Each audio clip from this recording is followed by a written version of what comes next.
I stood there on my front porch, coffee mug warming my hands, staring out at the little patch of earth I had turned into something beautiful over the past few years. My garden was my pride, my quiet corner of the world. After everything fell apart with Chloe, the divorce had been messy. Years of arguments, tears, and her walking out the door with half my life in her suitcase. I had found peace here in this sleepy Illinois suburb. Just me and my flowers. Roses, tulips, daisies, all of them growing strong under my care. A little fence I built myself kept it all safe. It wasn't much, but it was mine. That peace lasted right up until the day I saw the moving truck 3 houses down. I didn't think much of it at first, just new neighbors, probably some nice folks looking for a quiet life like me. Then I saw her step out of the passenger side, flipping her hair like she always did when she was trying to look important. Chloe, my ex-wife. My stomach dropped. She had moved into my cul-de-sac like some kind of cruel joke from the universe. Then came Ray. I didn't know his name yet, but I saw him climb out of the driver's seat. A big guy, broad shoulders, buzz-cut hair, the kind of man who looked like he'd spent his life barking orders. His truck was one of those oversized monsters, all chrome and noise, the kind you'd expect from someone who needed everyone to notice him. I watched them unpack, hoping maybe they'd keep to themselves. But hope's a funny thing. It doesn't last long when reality kicks in. A few days later, I was out watering my roses when I heard that truck roar to life. I glanced up just in time to see Ray peel out of their driveway, cut the corner sharp, and roll right over the edge of my lawn. The tires left deep ruts in the grass, tearing up the green I'd spent months keeping neat. I stood there, hose dripping in my hand, jaw tight. It wasn't the garden yet, just the grass, but it felt like a warning. It happened again the next week, then the week after that. Each time he'd swing that truck wide, leaving tire marks like scars across my yard. I'd grit my teeth and fix it, telling myself it wasn't worth a fight. But then, one Saturday morning, I was kneeling in the dirt planting some new marigolds when I heard the rumble. Before I could even stand, Ray's truck came barreling straight through my garden. The front tires crushed my roses, the back ones flattened the tulips. Petals scattered everywhere, stems snapped like bones. I shot to my feet, heart pounding, fists clenched. The truck didn't even slow down. It just kept going, windows down, laughing like it was some big game. I looked over at their house and saw Chloe on the porch, sipping something from a glass, smirking at me like she used to when she knew she'd won an argument. I couldn't take it anymore. I marched across the street, dirt still on my knees, and stopped at the edge of their driveway. "Hey!" I called out, voice shaking with anger. Ray climbed out of his truck, all swagger, wiping his hands on his jeans like he'd just done some real work. Chloe stayed where she was, watching me with that same smug look. "You mind keeping your truck off my property?" I said, trying to keep it civil. Ray just grinned, showing too many teeth. "What's the big deal, man? It's just some flowers." I felt my blood boil. "It's my garden. I've been working on it for years. You don't get to roll through it like it's nothing." He laughed, a loud barking sound, and looked over at Chloe like I was some kind of clown. She finally spoke, her voice dripping with that old, familiar venom. "Oh, lighten up, Mark. Men will be men. Ray's a real man, not like some people." I stood there, staring at her, feeling that old sting. A real man? She'd thrown that at me during the divorce, too, like I was less because I didn't strut around breaking things to prove a point. Ray clapped a hand on his truck, still chuckling. "Maybe you should get a tougher hobby, buddy. Flowers? That's cute." I didn't say anything else. I just turned and walked back to my house, jaw so tight it hurt. I could hear them laughing behind me, the sound cutting deeper than I wanted to admit. When I got inside, I slammed the door and leaned against it, breathing hard. My garden, what was left of it, was a mess. Crushed petals, broken stems, tire tracks slicing through it like a wound. I'd spent years building that little piece of peace, and in one morning, they'd torn it apart. I looked out the window at their house, at that stupid truck parked like it owned the street, and something shifted in me. This wasn't just about flowers anymore. This was personal. They wanted to push me? Fine. I'd push back. Not with yelling or fists. I wasn't Ray. I'd do it my way. I didn't know how yet, but standing there, staring at the wreckage of my sanctuary, I knew one thing for sure. This wasn't over. Not by a long shot. I woke up every Saturday after that with a knot in my gut, waiting for the sound of Ray's truck. It became a routine I hated. Me sipping coffee on the porch, pretending everything was fine, while my eyes kept darting to their house 3 doors down. Sure enough, like clockwork, I'd hear that engine rev up, loud and obnoxious, and there he'd go. Ray would peel out of their driveway, swing wide, and tear right through my yard again. The first few times, it was just the grass, but now he'd gotten bolder. He'd aim for the garden itself, tires chewing up what was left of my flowers, leaving mud and broken stems in his wake. I'd stand there, gripping my mug so tight I thought it might crack, watching him roar off down the street like he owned the whole damn neighborhood. And there was Chloe, every time, perched on their porch with a drink in her hand, watching it all like it was her favorite show. She'd wave at me sometimes, that little smirk on her face, like she was daring me to do something about it. I tried talking to them again. Stupid, I know, but I thought maybe I could reason with them. One afternoon, after he'd flattened my daisies, I walked over, hands shoved in my pockets so I wouldn't do something dumb like swing at him. Ray was leaning against his truck, wiping down the hood like it was a prize horse.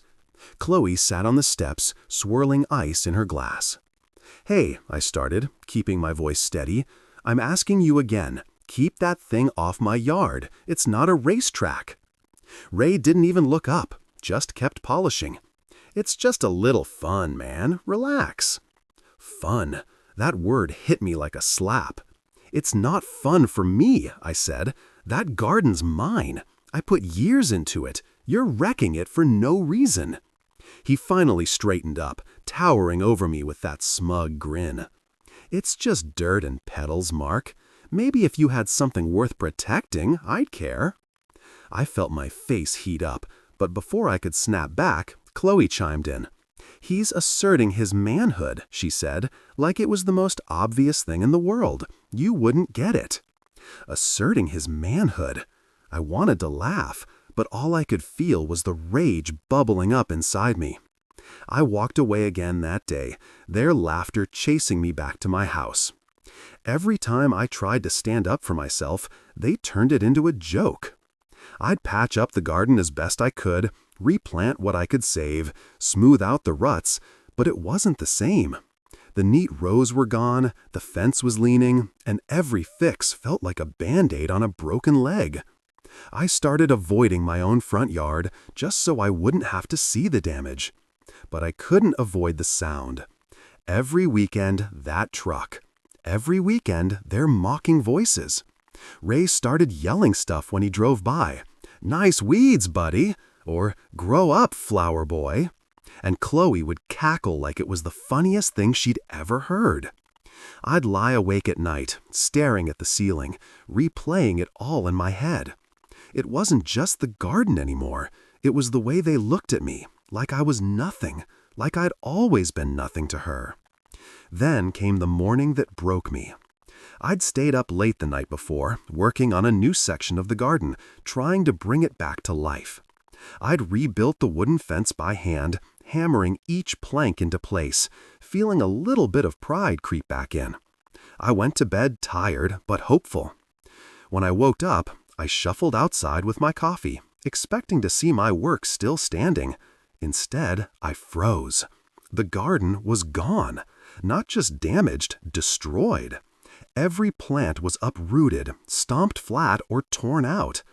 The fence I'd spent hours on was kicked in, splintered wood scattered everywhere. Deep tire tracks ran through the middle, and I could still smell the exhaust hanging in the air. It looked like a war zone, like some monster had ripped through it just to spite me. I dropped my mug, coffee splashing on my boots, and just stood there, chest tight, hands shaking. I didn't need to guess who did it. I could hear Ray's truck idling down the street, and when I looked up, there he was, leaning out the window with that same stupid grin. "Oops," he called out, then gunned the engine and took off. Chloe was on the porch again, laughing so hard she nearly spilled her drink. I didn't move for a long time. I just stared at the mess. My mess now. The last thing I had, the one thing I'd held on to after she left me, was gone. It wasn't just dirt and petals to me. It was every quiet morning I'd spent out there, every hour I'd poured into making something good out of the wreckage she left behind. And they'd taken it, just because they could. I walked back inside, slammed the door, and sank into a chair, my mind racing. I wasn't going to beg them anymore. I wasn't going to yell or reason or play their game. They thought they could walk all over me, literally, and get away with it. They thought I'd just take it like I always had with her. But not this time. I didn't know what I was going to do yet, but as I sat there, staring at my muddy boots, a fire started burning in me. This wasn't about flowers anymore. This was about them thinking they could break me and laugh while they did it. I wasn't broken yet. And I wasn't going to let them win.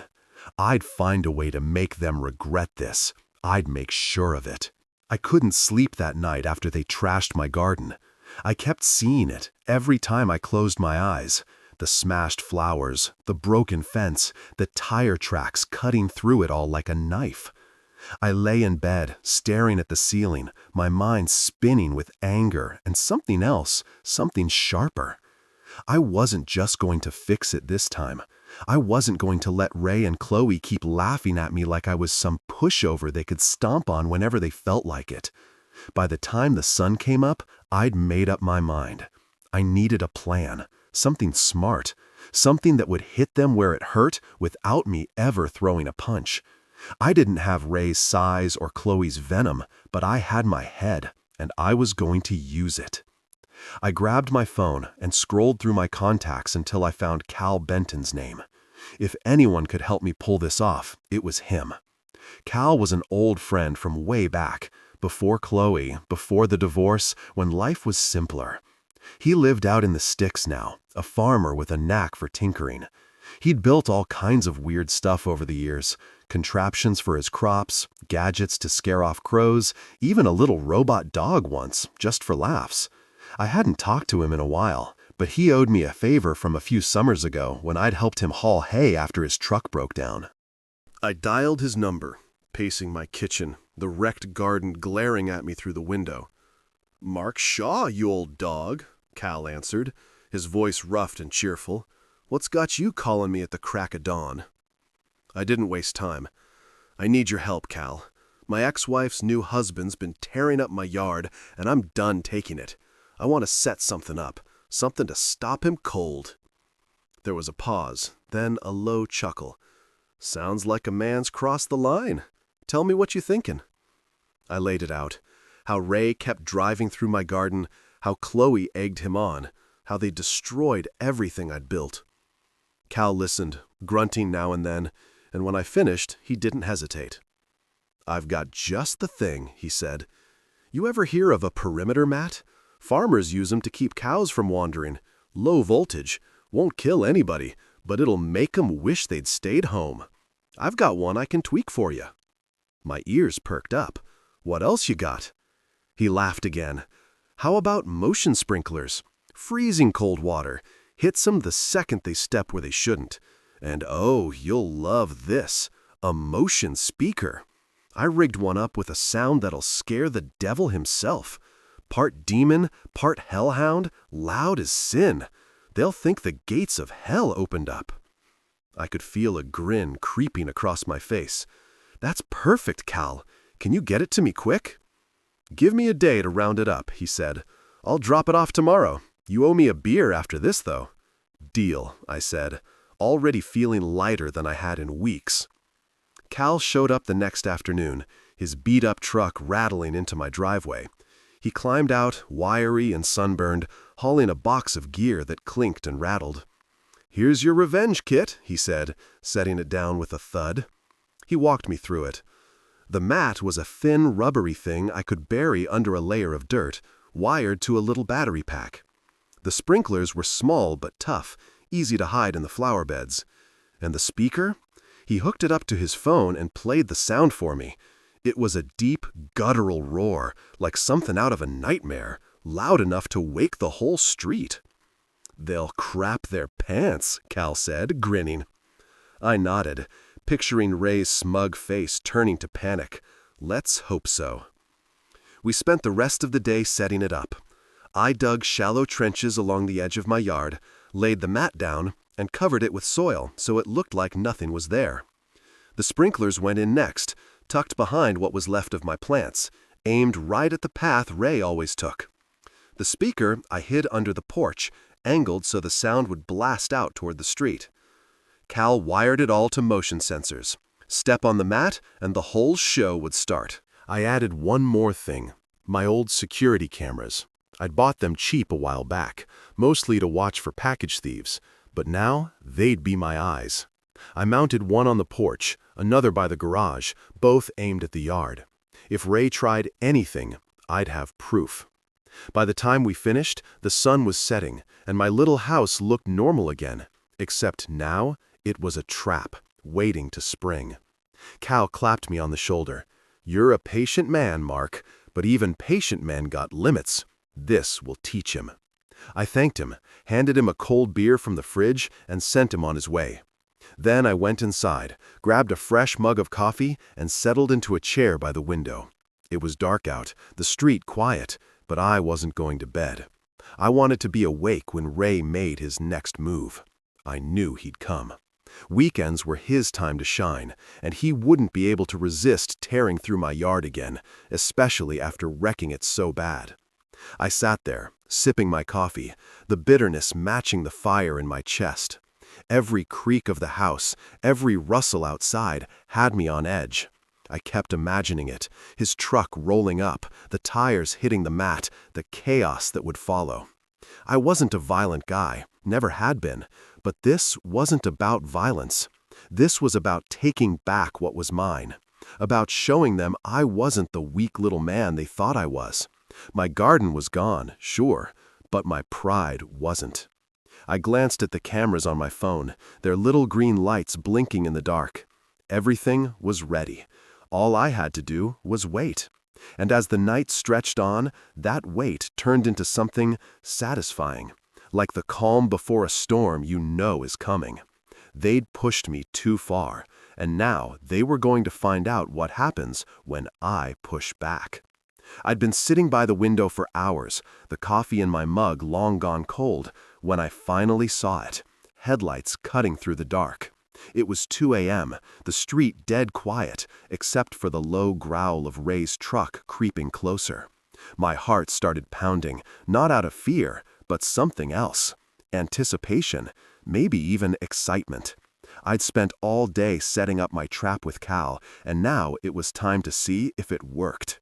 I leaned forward, peering through the blinds, watching that oversized beast of a vehicle roll down the cul-de-sac. Ray didn't even try to be subtle.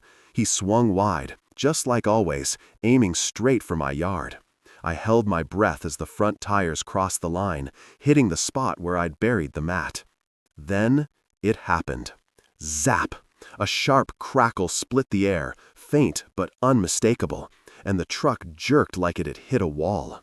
Ray's voice cut through the night, a high-pitched yelp that didn't match his big man swagger at all.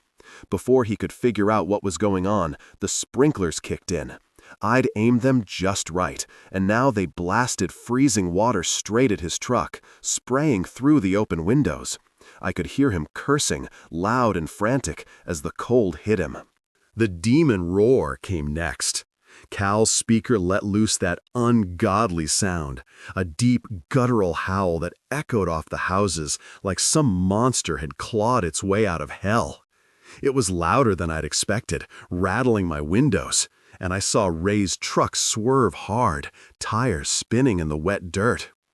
He was yelling something I couldn't make out, probably swearing up a storm. And I couldn't help it. I grinned. The chaos was beautiful. Mud flew everywhere as he tried to peel out, the truck fishtailing like a panicked animal. Then I saw movement at their house. Chloe came stumbling out onto the porch, wrapped in a robe, her hair a mess. She must have heard the noise and figured Ray needed her. She took 2 steps off the porch, barefoot, and hit the mat herself. Zap! She screamed, a wild, shrieking sound, hopping around like she'd stepped on a live wire. "Ray, what the hell is this?" she hollered, her voice cracking as the sprinklers caught her too, soaking her from head to toe. I couldn't stay inside anymore. I grabbed my jacket, slipped on my boots, and stepped out onto the porch, keeping my face calm like I'd just woken up to check on the commotion. The scene in front of me was better than I dreamed.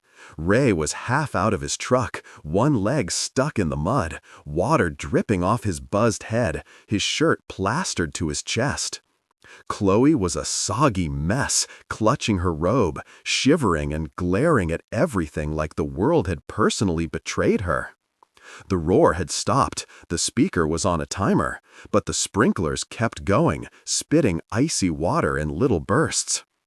I crossed my arms and leaned against the railing, letting the silence settle for a second before I spoke.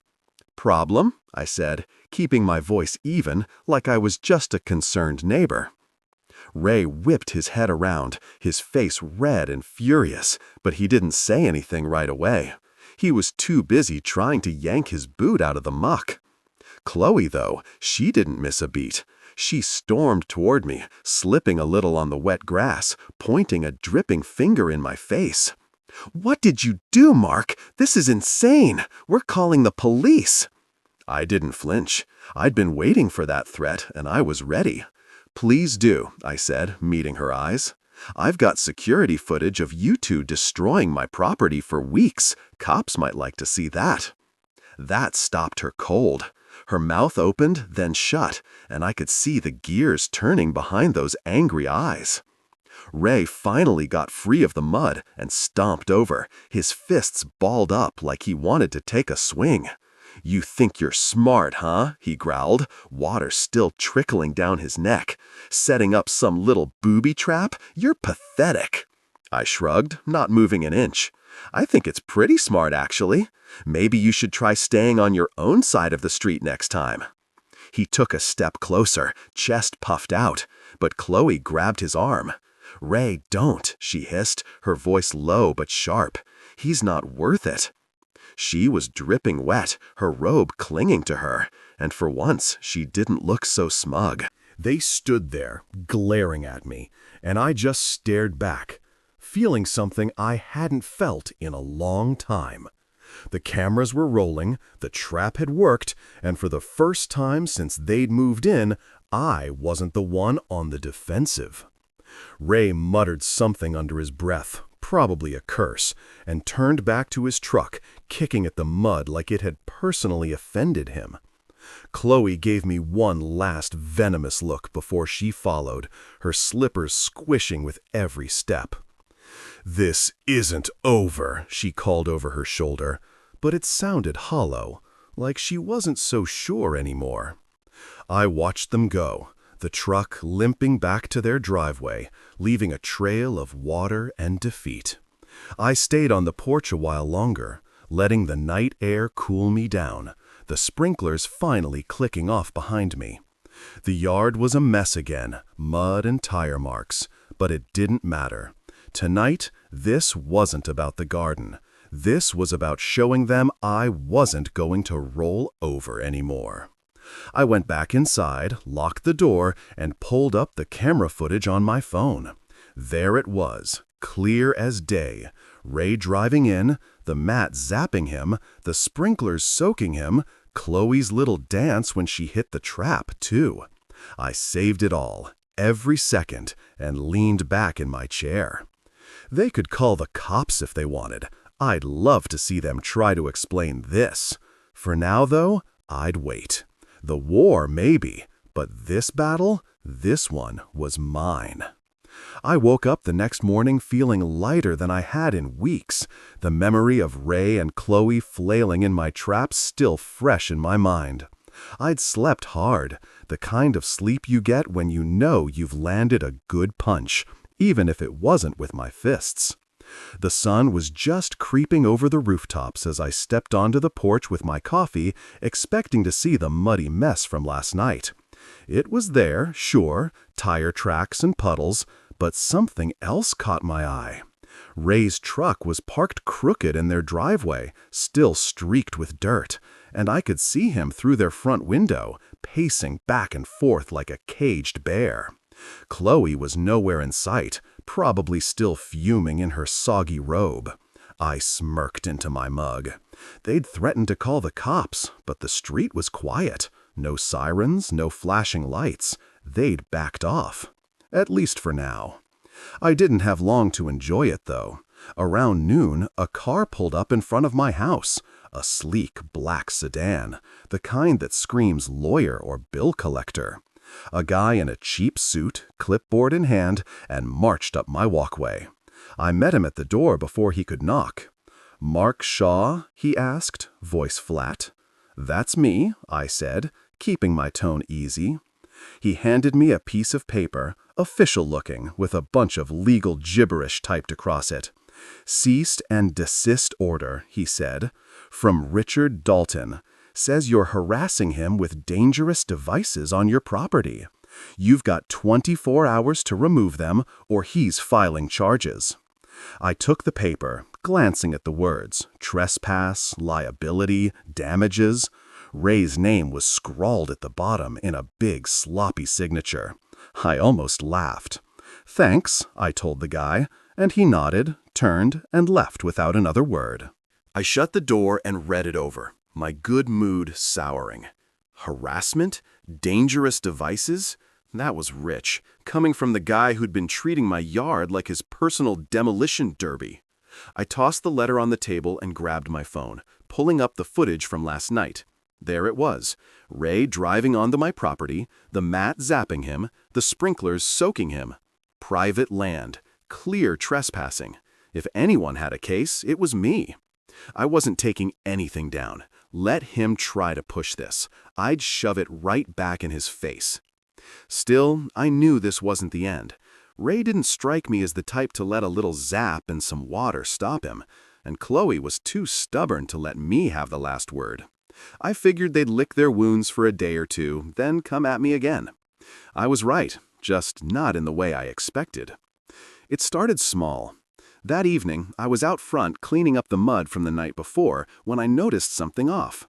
A couple of ketchup packets were stuck to one of my garden gnomes, the kind you get from fast food joints, smeared red across its little hat. I frowned, picked them up, and tossed them in the trash, thinking maybe some kid had dropped them. Then, the next morning, I found empty beer cans jammed into what was left of my flower beds, 3 of them, crumpled and stinking of stale brew.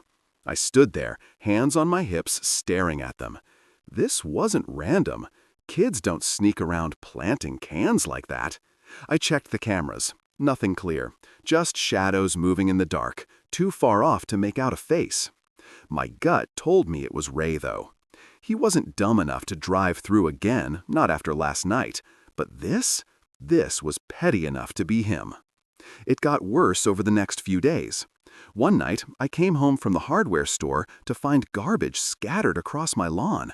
Banana peels, coffee grounds, some wrappers, like someone had emptied a trash bag and run off. The next morning, I stepped outside and gagged. Someone had dumped a pile of used cat litter right by my porch steps. The smell hit me like a punch, sour and sharp, and I had to grab a shovel to scoop it into a bag before I could even get to my mailbox. I checked the cameras again. Still nothing solid, just a flicker of movement near the edge of the frame. Whoever it was knew where the blind spots were, and that made my blood run hot. Ray had been watching, figuring out how to dodge my setup. I could picture him snickering about it, Chloe egging him on with that smirk of hers, thinking they'd found a new way to get under my skin. I wasn't wrong about them brooding either. Every time I saw Ray outside, he'd glare at me across the street, his jaw tight, his big shoulders hunched like he was holding himself back. Chloe kept her distance, but I'd catch her on their porch sometimes, staring at my house with those cold eyes, sipping her drink like she was plotting. They weren't yelling anymore, weren't mocking me to my face, but this quiet revenge was worse. It was sneaky, dirty, and it made me feel like my little victory last night hadn't been a damn thing. I'd humiliated them, sure, but now they were hitting back in ways I couldn't prove. I spent hours cleaning up their messes, scrubbing ketchup off my gnomes, hauling trash to the curb, and every time I did, I felt that fire in my chest flare up again. The cease and desist letter sat on my table, mocking me too. Ray pretending he was the victim while he turned my yard into his dumping ground. I sat down that night with another coffee, staring out at the dark street, my mind racing. The trap had worked once, but it wasn't enough. They'd found a way around it, and I couldn't just sit here taking it. I needed to catch them, really catch them, with something the cameras couldn't miss, something that would stick, something they couldn't wiggle out of. I didn't know how yet, but as I watched their house, lights flickering behind their curtains, I knew one thing for sure. The worst was still coming. They weren't done with me, and I wasn't done with them. This was a game now, and I was going to play it better. I was starting to feel like a prisoner in my own house, always on edge, waiting for the next pile of garbage or petty jab from Ray and Chloe. The cat litter had been the tipping point. Shoveling that stinking mess off my porch made me realize I couldn't just keep cleaning up after them. I needed proof, something solid to shove in their faces and end this once and for all. I'd been checking the cameras every day, but they were too smart, sticking to the shadows, hitting the spots where the lenses couldn't reach. I'd underestimated Ray. He wasn't just a loudmouth with a truck, he was cunning in his own nasty way. I sat there one night, coffee in hand, staring out at the dark street, when I saw it. A flicker of movement near the edge of my yard. Not a car this time, but a figure, quick and quiet, slipping through the shadows. My pulse kicked up. I grabbed my phone and pulled up the camera feed, squinting at the grainy image. It was him, Ray. I couldn't see his face clear enough to prove it, but I knew that bulky shape, the way he moved like he owned the place. I watched him creep closer, a sack slung over his shoulder, and my stomach twisted. He wasn't just tossing trash this time, he was up to something worse. I stayed still, barely breathing, letting him think I was asleep or gone. He stopped near what was left of my flower beds, knelt down, and started pouring something out of the sack. It wasn't garbage. It was white, grainy, catching the moonlight. Salt, a whole damn bag of it dumped right into the soil. I clenched my fist so hard my knuckles ached. He wasn't just messing with me now, he was poisoning the ground, making sure nothing would ever grow there again. My garden was already wrecked, but this was him spitting on the ashes, trying to kill any chance I had of bringing it back. He worked fast, spreading it thick, then stood up, dusted his hands, and slipped back into the dark toward his house. I sat there, shaking with rage, watching him disappear. He thought he'd gotten away clean. He was wrong. I pulled up the camera footage right away, rewinding to the moment he'd stepped into view. There it was, clear as day this time. The camera by the garage had caught him dead on, his face lit up by a streetlight as he bent over with that sack. Ray Dalton, in all his smug glory, salting my earth like some cartoon villain. I saved the clip, my hands trembling, not from fear, but from the thrill of finally having him. This wasn't just petty vandalism anymore. This was deliberate, calculated property damage. I didn't waste a second. I grabbed my phone and dialed the local police, my voice steady even though my heart was hammering. "Yeah, hi, this is Mark Shaw on Elm Street," I said when the dispatcher picked up. "I've got video of my neighbor trespassing and ruining my property. He just poured salt all over my yard to kill the soil. I need someone out here now." It didn't take long, maybe 20 minutes, before I saw the cruiser roll up, lights off, parking quietly in front of my house. 2 officers stepped out, a younger guy with a buzz cut and an older woman with a no-nonsense look. I met them at the door, phone in hand. "Thanks for coming," I said, keeping it short. "I've got it all on camera." They followed me inside, and I played the footage. Ray sneaking in, dumping the salt, slinking off. The older cop raised an eyebrow. "That's pretty blatant," she said, jotting something in her notebook. "You know who this is?"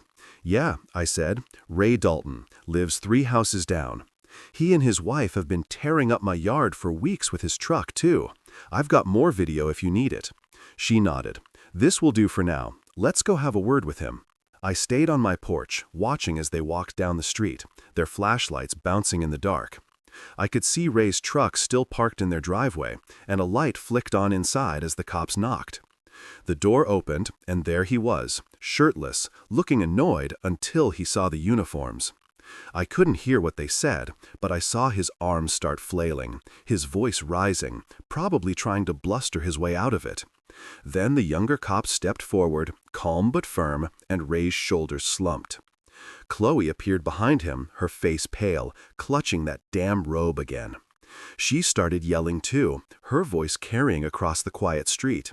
"This is ridiculous! You're ruining our family over some dirt!" I just stood there, arms crossed, letting it wash over me. The cops didn't flinch. They talked for a few more minutes, then Ray stepped outside, hands behind his back. I heard the click of handcuffs, and my chest loosened a little. They walked him to the cruiser, his head down, Chloe shrieking after them like a banshee. The older cop came back to me while the other loaded Ray into the car. "We're taking him in for trespassing and property damage," she said. "That video is solid. You want to press charges?" "Damn right I do," I said, no hesitation. She gave me a small nod, like she'd expected that. "We'll need you to come down to the station tomorrow with the footage. For now, he's spending the night in a cell." I thanked her, and they drove off, Ray's silhouette slumped in the back seat. Chloe stood on her porch, watching them go, then turned and glared at me, her eyes burning even from that distance. I shrugged, just enough for her to see it. "Should have thought of that before you ruined my garden," I said, loud enough to carry. She didn't answer, just spun around and slammed her door. I went back inside, locked up, and sank into my chair, the adrenaline still buzzing in my veins. The yard was a lost cause now, salted and dead, but that didn't matter. Tonight, I'd caught him. I'd won this round, and they couldn't laugh it off this time. I poured myself a fresh coffee, the steam curling up, and let myself smile. It wasn't over. Chloe's look told me that much. But for now, I had the upper hand, and it felt good. I woke up the next morning to a quiet street, the kind of stillness that felt almost too good to be true after everything. Ray was gone, hauled off in cuffs the night before, and I figured Chloe was still reeling from it all. I stepped outside with my coffee, expecting to feel some kind of triumph, but the sight of my yard, the salted soil, the broken fence, dampened it a little. I'd gotten him, sure, but the damage was done. Still, I wasn't about to let that ruin the moment. I sipped my coffee and watched their house, wondering how long it would take Ray to post bail. Not long, it turned out. By noon, I saw his truck roll back into their driveway, slower than usual, like he was trying not to draw attention. He climbed out, head down, and disappeared inside without a glance my way. Chloe stepped onto the porch a minute later, pacing like a caged animal, her phone pressed to her ear. I couldn't hear her, but her wild gestures told me she was furious, probably yelling at a lawyer or a friend about how unfair it all was.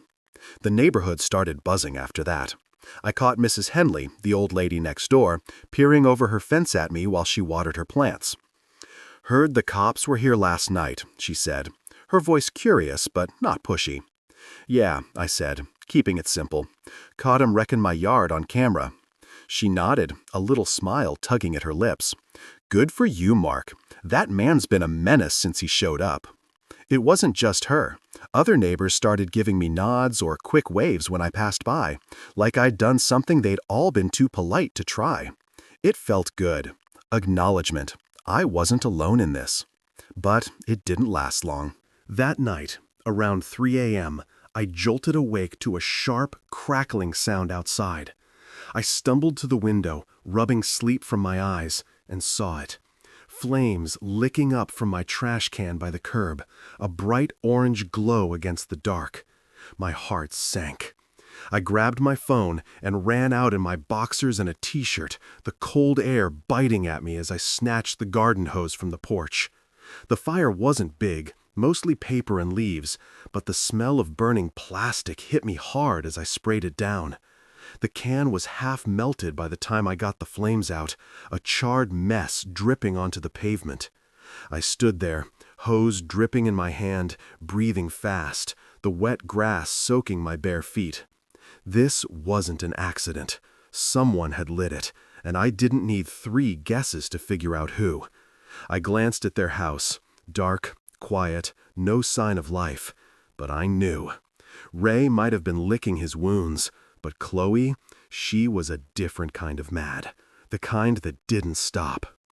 I trudged back inside, soaked and shivering, and pulled up the camera footage. My stomach twisted as I watched a hooded figure, quick and careful, slipping up to the can with a lighter in hand. The angle was off, the face shadowed, but I recognized her shape, the way she moved. Chloe. She'd stayed just out of the clear frame, dodging the spots where the cameras could nail her. Smart. Too smart. I sat there, staring at the screen, the anger building slow and steady. She'd gone too far now. Arson wasn't a prank, wasn't petty trash tossing. This was dangerous, and I couldn't let it slide. But the footage wasn't enough. Not yet. The cops would call it circumstantial, and she'd wiggle out of it with that smug grin of hers. I needed more, something airtight, but I didn't know how to get it. I spent the next day cleaning up the mess, hauling the ruined can to the garage, my mind racing. Ray stayed out of sight, probably under orders to lay low after his arrest, but Chloe was everywhere, pacing her porch, glaring at me whenever I stepped outside, her eyes like daggers. The neighbors kept their distance now, whispering among themselves, and I could feel the tension creeping up the street. This wasn't over, not by a long shot. I started double-checking the cameras every night, tweeting their angles, hoping to catch her if she tried again. I even set the sprinklers back up, just in case Ray got bold. But it was Chloe I was worried about now. She was unhinged, wilder than I'd ever seen her, even during the divorce. I'd humiliated her precious Ray, and she wasn't going to let that go. I barely slept, jumping at every sound, my coffee going cold as I sat by the window, watching, waiting. I was ready for a long game. She'd slip up eventually, and I'd be there when she did. But then, out of nowhere, help came knocking. It was late afternoon, the sun dipping low, when I heard a tap on my door. I opened it to find Bree Knox, the teenage girl from 2 houses over, standing there with her hands in her pockets. She was a quiet kid, always fiddling with that drone of hers, and I'd never talked to her much beyond a wave hello. "Hey, Mr. Shaw," she said, shifting her weight. I saw what happened with your trash can, and I know who did it." I blinked, caught off guard. "What do you mean?" She glanced over her shoulder, then back at me. "I've got drone footage. Caught her lighting it. Chloe. She egged my dog's crate last week, and I've been watching her ever since. I'm done with her crap." My jaw dropped. "You've got video?" She nodded, pulling out her phone. "Clear as day. Want it?" I grinned wider than I had in weeks. "Bree, you just became my favorite neighbor."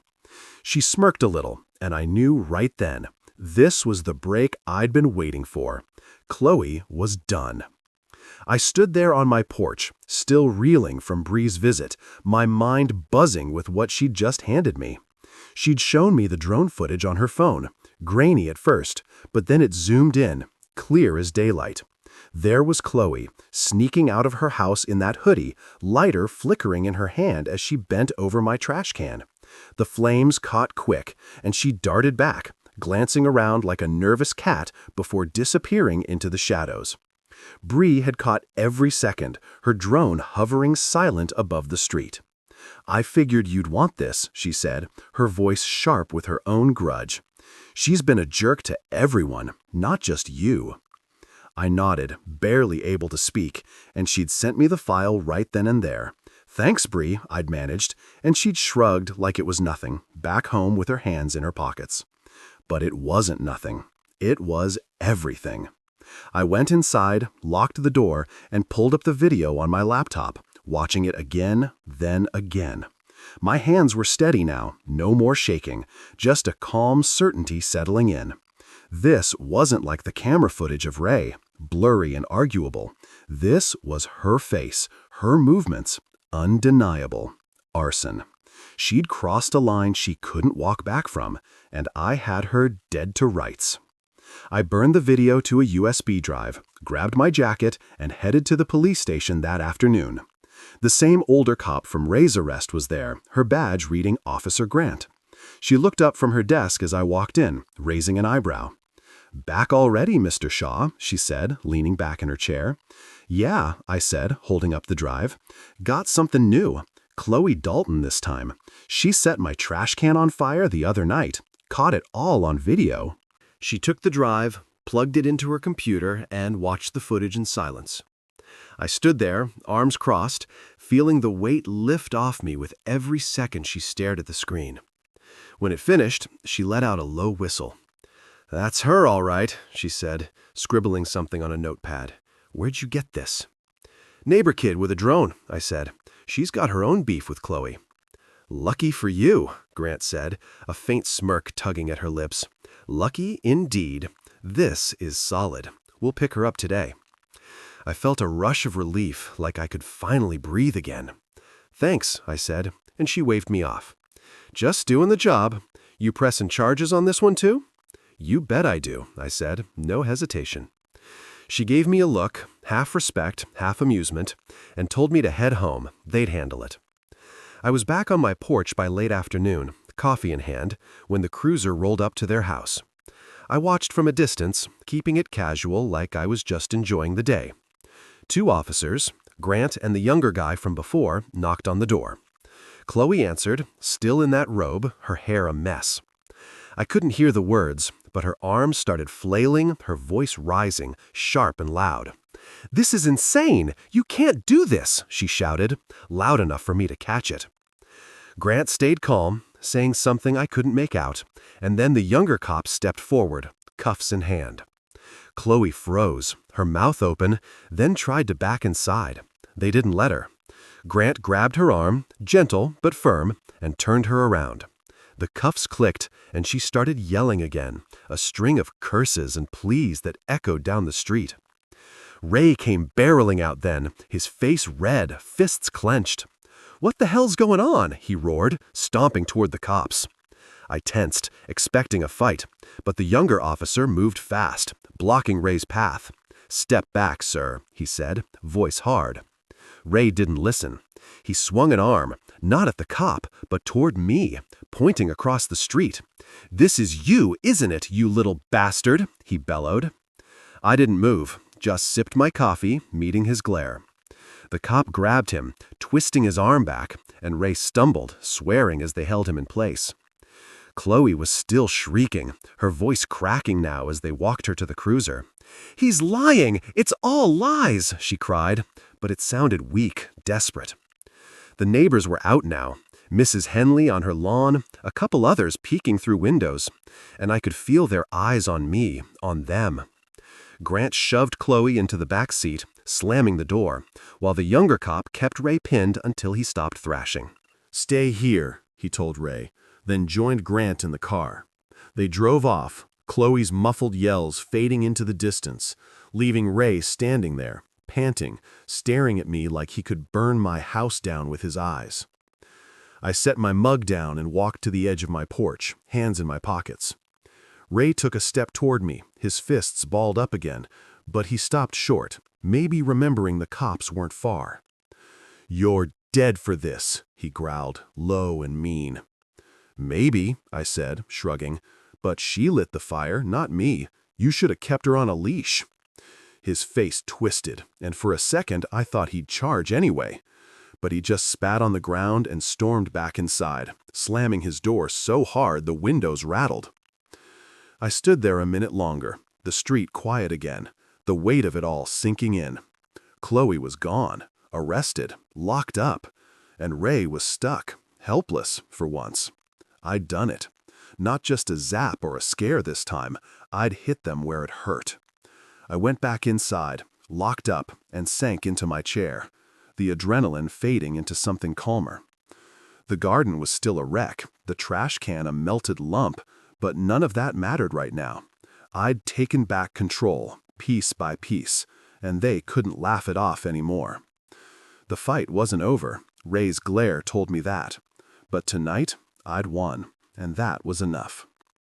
I woke up the next morning to a street that felt different, quieter, heavier, like the air itself was holding its breath. Chloe was gone, locked up on arson charges, and Ray was stuck, licking his wounds. I stepped outside with my coffee, expecting to feel some kind of victory, but it was bittersweet. The salted soil stared back at me, a dead patch where my garden used to be, and I couldn't shake the weight of it all. I'd won a battle, sure, but the war had left scars I couldn't ignore. I sipped my coffee and watched their house, the curtains drawn tight, no sign of life. Ray's truck sat in the driveway, still streaked with mud from that night I'd zapped him, and I wondered how long he'd stay quiet. Not long, I figured. He wasn't the type to let this go, not with Chloe behind bars because of me. The neighborhood had shifted, too. Mrs. Henley waved at me from her yard, a little more warmth than usual, and I caught a few other neighbors glancing my way, some with nods, some with quick looks before turning away.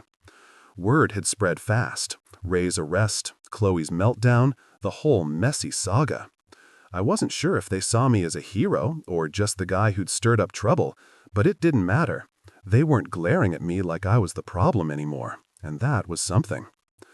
I spent the day keeping busy, cleaning up the last of the trash can mess, tweaking the cameras just in case, but my mind kept drifting back to Chloe in that cell, Ray stewing across the street.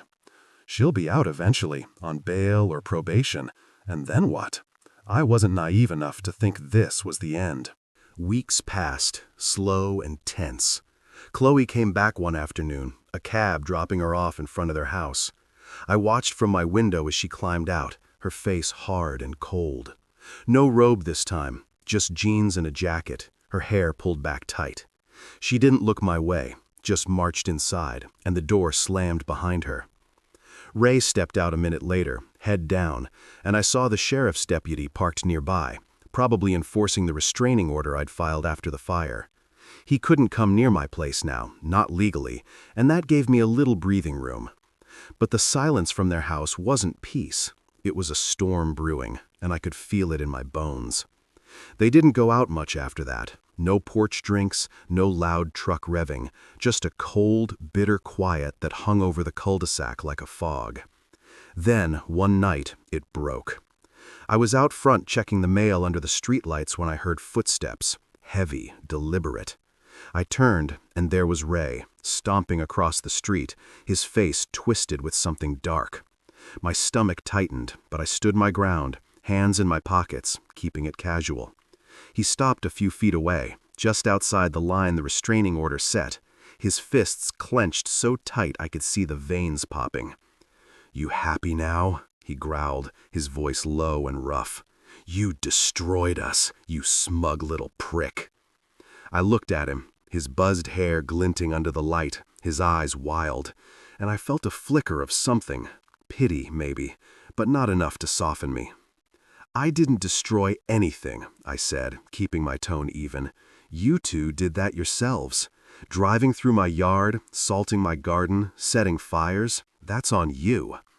He took a step closer, testing the line, and I tensed, ready to call the cops if he crossed it. "You think you're so smart," he spat.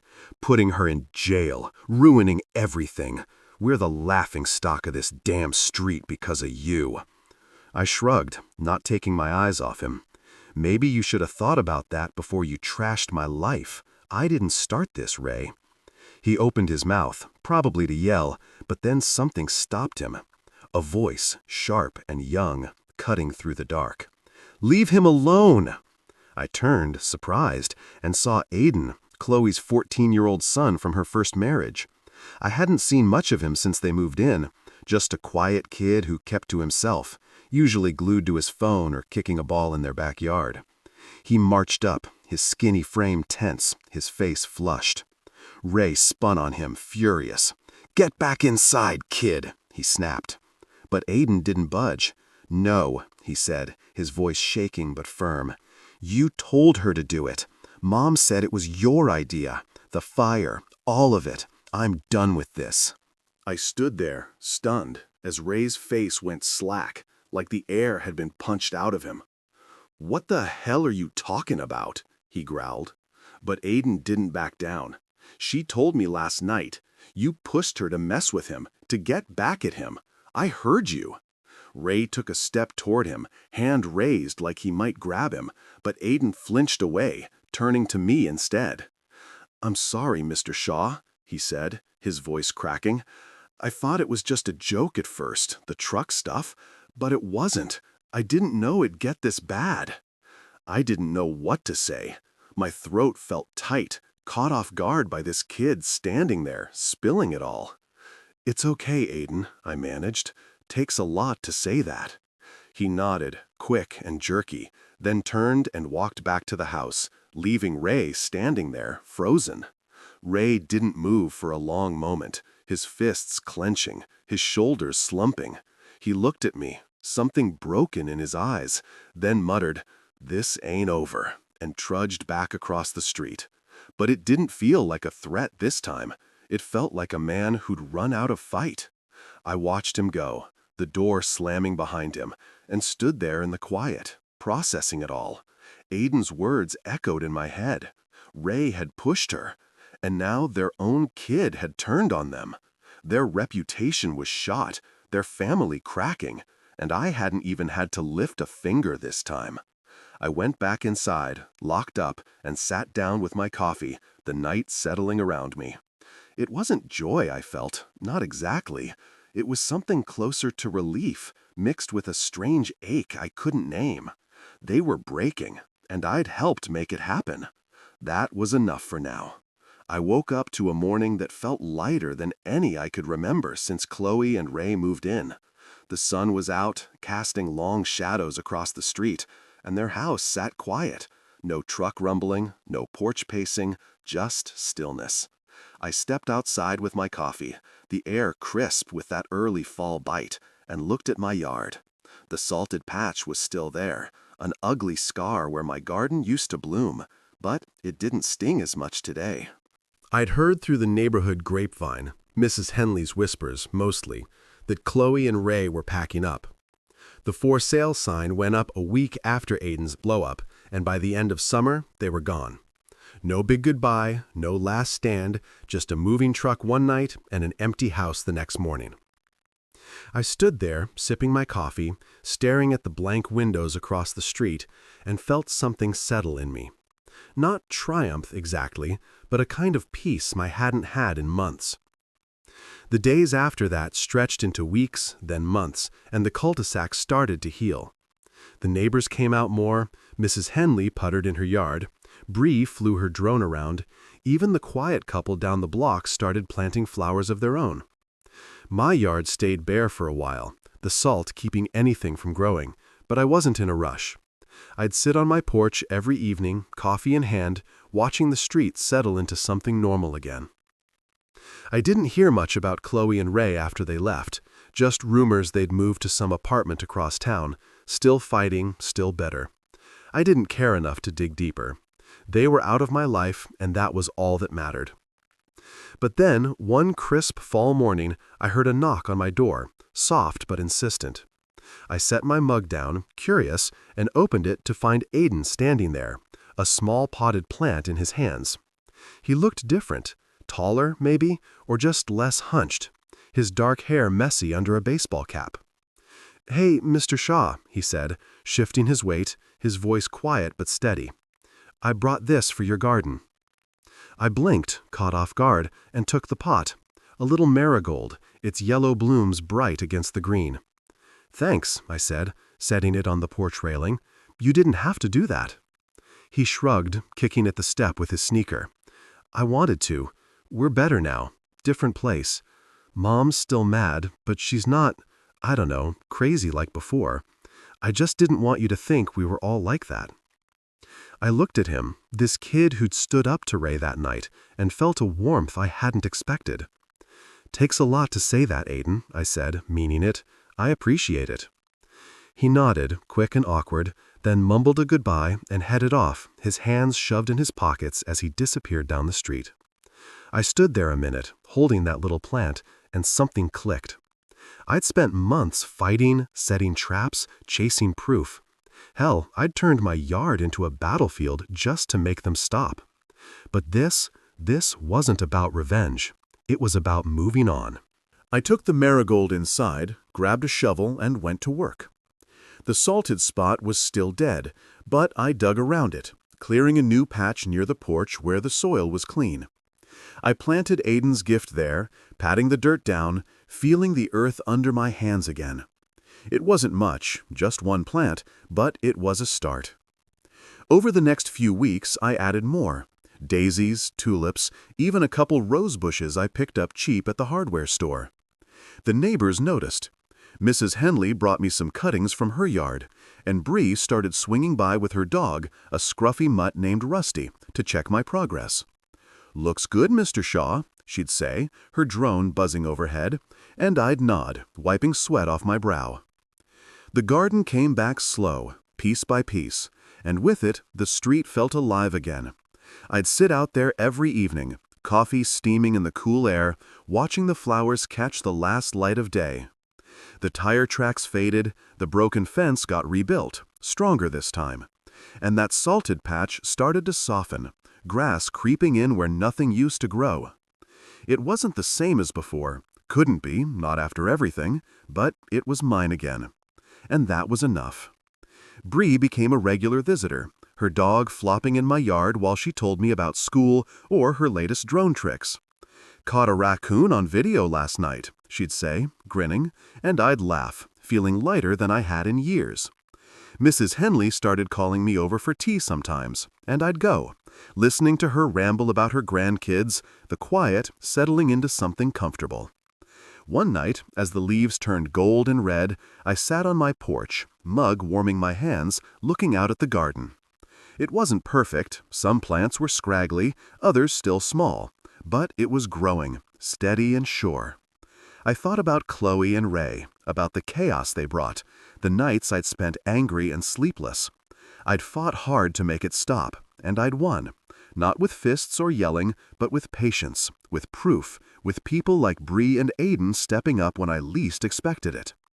I didn't hate them anymore, didn't need to. They were gone, and I was still here. My little house quiet, my lawn untouched. I took a sip of coffee, the bitterness familiar and good, and let out a long breath. The fight was over, and the flowers were back. Sometimes, I realized, it's not about revenge. It's just about taking back what's yours and letting the rest go.